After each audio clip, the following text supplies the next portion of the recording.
जी नमस्कार दोस्तों, मैं हूं आपका अपना साथी दीपक पवार और इस मंच पर आपका स्वागत करता हूं। हरियाणा के जिलों का परिचय सीरीज में आप लोगों का स्वागत है। सबसे पहले हम लोग पढ़ चुके हैं सोनीपत, और सोनीपत के बाद हरियाणा के मैप के मैं 3 हिस्से बनाता हूं। सबसे पहले हरियाणा के मैप का पहला हिस्सा सोनीपत से चला, उसके बाद पानीपत, करनाल, कुरुक्षेत्र, अंबाला, पंचकुला से होता हुआ यमुनानगर पहुंच जाता हूं। तो सोनीपत के बाद जो हमारा नंबर आता है, स्वागत करते हैं हम आज की कहानी में पानीपत जिले का। सोनीपत से ठीक ऊपर पड़ता है पानीपत। और अगर पानीपत की बात की जाए, पानीपत जिला बना 1 नवंबर 1989। सबसे पहला क्वेश्चन आता है, पानीपत जिला कब बना? 1 नवंबर 1989, 1989। करनाल से अलग हुआ, लेकिन 2 साल के बाद 1991 में भजनलाल बिश्नोई जो हरियाणा के मुख्यमंत्री थे, उन्होंने इस जिले को दोबारा करनाल में मिला दिया 1991 में।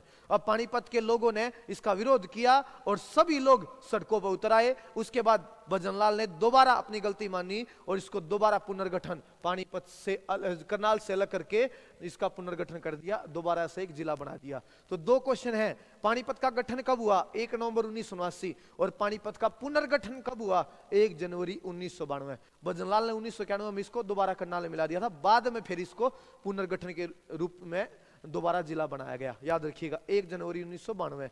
अगला क्वेश्चन, इसका मुख्यालय पानीपत शहर में। हरियाणा के लगभग जितने भी जिले हैं उनके हेडक्वार्टर उस जिले के नाम के शहर में। जैसे सोनीपत जिले का मुख्यालय सोनीपत में और पानीपत जिले का मुख्यालय पानीपत शहर में। जिले का मुख्यालय उस जिले के नाम के शहर में होता है। अगर मैं बात करूं पानीपत जिले के क्षेत्रफल की, एरिया की, तो इसका जो क्षेत्रफल बनता है 1268 किलोमीटर स्क्वायर, 1268 वर्ग किलोमीटर स्क्वायर इसका क्षेत्रफल है पानीपत जिले का। अगर मैं आगे बात करूं, पानीपत जिले में तहसील कितनी है? पानीपत, इसराना, समालखा, बापोली, मतलोडा, ये पानीपत जिले की तहसील है। इसके अलावा अगर मैं बात करूं पानीपत जिले के उपमंडल की, पानीपत और समालखा, ये पानीपत जिले के उपमंडल हो गए। याद रखिएगा कि कौन सा उपमंडल, कौन सी तहसील, कौन सा उप तहसील, कौन सा ब्लॉक किस जिले में है, इस तरीके से आप लोगों ने पता होना चाहिए। अगर मैं बात करूं ब्लॉक को हिंदी में क्या देते हैं? खंड।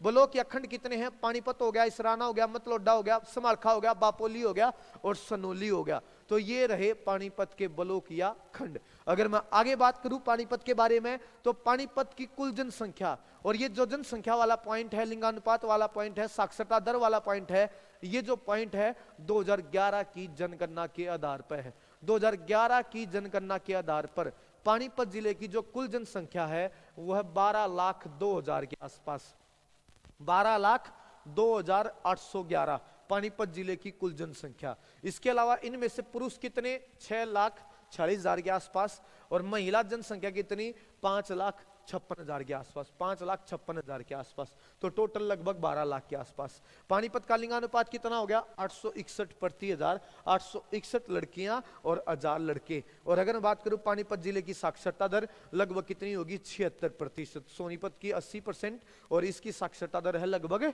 76%। इसके बाद मैं आगे बात करूं, पानीपत के बहुत सारे उपनाम है। पानीपत को कहते हैं हरियाणा का मैनचेस्टर। क्यों? क्योंकि ये कपड़े बनाने के लिए प्रसिद्ध है।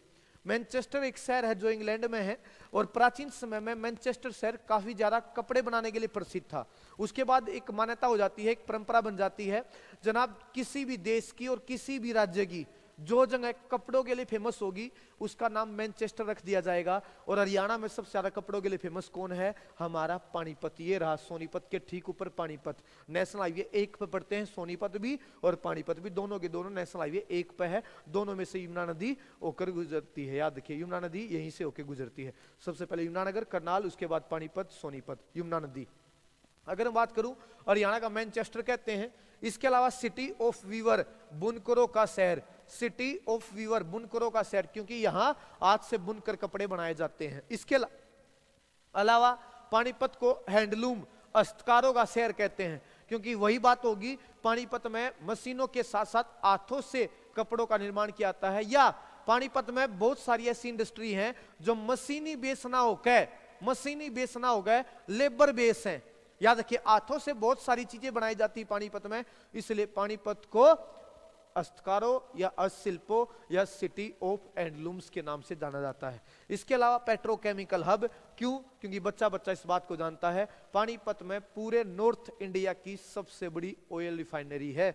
पानीपत में पूरे उत्तर भारत की सबसे बड़ी ऑयल रिफाइनरी जो इंडियन ऑयल कॉरपोरेशन के द्वारा स्थापित की गई है। कहां? पानीपत के बोहली गांव में। BAHOLI, बाहुली कह देते हैं, बोहली कह देते हैं, ठीक है। अगर मैं बात करूं, पानीपत की धरती को ऐतिहासिक लड़ाइयों का शहर कहते हैं, क्योंकि पानीपत की धरती अपनी 3 लड़ाइयों के लिए जानी जाती है। पानीपत की पहली लड़ाई, दूसरी लड़ाई, तीसरी लड़ाई।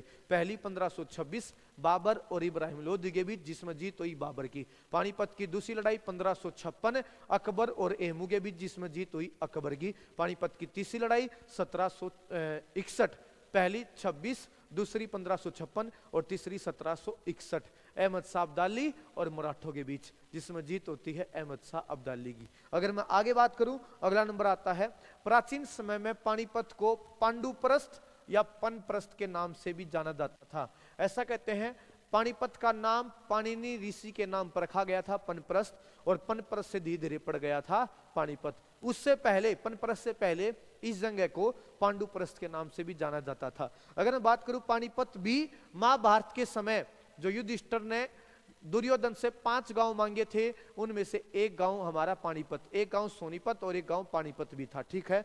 पानीपत महाभारत के समय का अत्याधुनिक या अत्यधिक पुरातन शहर है। महाभारत के समय का अत्यधिक पुरातन शहर है, जो सोनीपत की भांति पांडवों द्वारा कौरवों से मांगे गए 5 गांवों में से एक था। अगर मैं बात करूं आगे पानीपत के बारे में, पानीपत शहर अपने हथकरघा उद्योगों के लिए जाना जाता है। यही तो बात होगी, हथकरघा, हाथों से कपड़े बनाए जाते हैं। पर यहाँ की जो दरिया बनाई जाती हैं, क्वेश्चन आया तो था आपके पेपर में कि हरियाणा का कौन सा जिला हरियाणा में सबसे बड़ा दरी बनाने का केंद्र है? हरियाणा का कौन सा जिला हरियाणा में सबसे बड़ा दरी बनाने का केंद्र है? पानीपत। यहाँ की जो दरिया हैं, कंबल हैं, बेड है, कवर हैं, गलीचिया, अगर इसके अलावा अन्य बहुत सारी चीजें भारत के नहीं बल्कि विदेशों में भी विख्यात है। भारत में ही नहीं बल्कि विदेशों में भी विख्यात है। इसके अलावा भारतीय सेना के लिए पूरे भारत का 75% जो फौजी कंबल है वो पानीपत में ही तो तैयार किए जाते हैं, पानीपत में ही तैयार किए जाते हैं। अगर मैं इसके बाद आगे बात करूं, पानीपत शहर सोडोयर्न, नकली सूत, या इसको आप कह सकते हो घटिया सूत, इसका एक मतलब ये होता है घटिया सूत, याद रखना, जो पुराने कपड़े होते हैं उन्हीं से दोबारा सूत तैयार कर देते हैं, ठीक है। नकली सूत उत्पादन का विश्व का सबसे बड़ा केंद्र है पानीपत, ये बात याद रखिएगा। भारत की पहली कार्डिंग मशीन पानीपत में ही बनाई गई थी, मतलब जिसमें थोड़ा सफाई वगैरह की जाती है सूत वगैरह की, ठीक है। इसके अलावा उत्तर भारत का पहला बेटोनाइट सल्फर प्लांट, यहाँ पे एक कारखाना है NFL, नेशनल फर्टिलाइजर लिमिटेड कारखाना, और उसी NFL के अंदर उत्तर भारत का पहला बेटोनाइट सल्फर प्लांट लगाया गया, स्थापित किया गया। याद रखिए, NFL के अंदर, नेशनल फर्टिलाइजर लिमिटेड के अंदर। अगर इसके बाद मैं आगे बात करूं, पानीपत का पंचरंगा अचार, पानीपत का पंचरंगा अचार और डिब्बाबंद सूखी सब्जियां न केवल हरियाणा, न केवल भारत बल्कि विदेशों में भी पैक करके भेजी जाती है, याद रखिएगा, अनेक देशों में निर्यात किया जाता है। इसके अलावा यहाँ पानीपत में जो प्राचीन स्थल है, इब्राहिम लोदी का मकबरा, काबुली बाग मस्जिद, सलारगंज गेट, काला अम्ब, याद रखिए, जामा मस्जिद, काबुली बाग मस्जिद, याद रखिए ये हो चुका है, काबुली बाग मस्जिद, सलारगंज गेट, काला अम्ब, जामा मस्जिद। इसके अलावा बू अली शाह कलंदर की दरगाह, पानीपत संग्रहालय, पानीपत की तीनों लड़ाइयों से संबंधित एक पानीपत संग्रहालय और बहुत सारे मंदिर वगैरह बने हुए हैं। ये प्राचीन स्थल हो गए पानीपत के। अगर मैं आगे बात करूं, ये रहा पानीपत के बारे में। पानीपत प्रसिद्ध उर्दू शायर, उर्दू कवि व उर्दू शायर अल्ताफ हुसैन हाली का जन्म स्थान रहा है।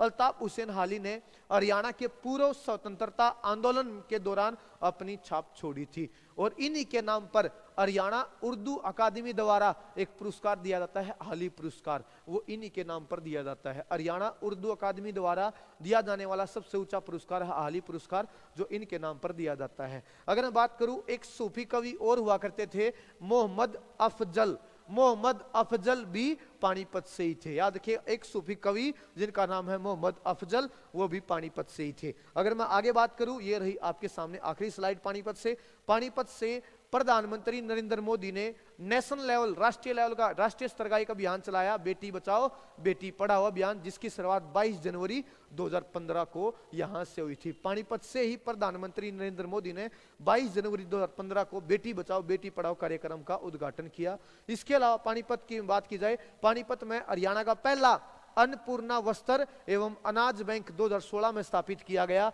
इस बैंक से गरीबों को मुफ्त में अनाज और कपड़े दिए जाते हैं। उम्मीद करता हूं आप लोगों को आज की कहानी पसंद आई होगी।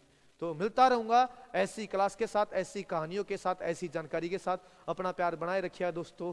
राम राम।